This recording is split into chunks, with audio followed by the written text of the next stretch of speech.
최근 울산에서 40대 엄마와 10대 아들 2명이 사망하는 사건이 있었습니다. 어떤 이유에서든 부모가 자녀를 살해하고 극단적 선택을 하는 사례는 있어서는 안 될 일입니다. 자신의 의사와 상관없이 꽃다운 삶을 마감해야 하는 이런 안타까운 일을 막을 수 없는 걸까요? JCN 울산중앙방송 라경훈 기자가 보도합니다. 생활고 등으로 자녀들을 살해한 후 부모 자신도 극단적인 선택을 하는 사건들이 잇따르고 있습니다. 얼마 전에 울산에서 40대 엄마와 10대 두 아들이 숨진 채 발견된 사건도 생활고 때문으로 추정됩니다. 울산에서는 지난 8월에도 일가족 4명이 숨진 채 발견됐습니다. 남편이 아내와 자녀 2명을 살해한 뒤 극단적 선택을 한 것으로 추정됐습니다. 이와 같은 비극적인 사건이 3개월도 채 안 된 사이에 울산에서만 2건이나 발생한 겁니다. 보건복지부 아동학대 연차보고서에 따르면 지난 2018년부터 2021년까지 국내에서 발생한 자녀 살해 후 자살 사건은 해마다 증가하는 것으로 나타났습니다.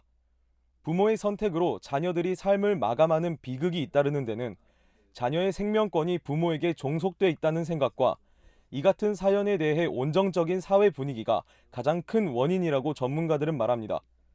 중국의 경우 가족 외부의 지원 체계에 대한 인식이 높은 반면 우리나라는 나 아니면 우리 아이를 돌봐줄 사람이 없다라는 인식이 상대적으로 높습니다. 따라서 자녀와 함께 극단적인 선택을 하는 비율이 높을 수밖에 없다라고 볼 수 있습니다.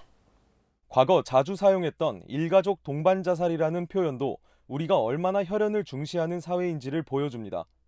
우리나라의 자살률은 OECD 국가 가운데 1위, 전 세계 3위라는 오명을 벗지 못하고 있습니다.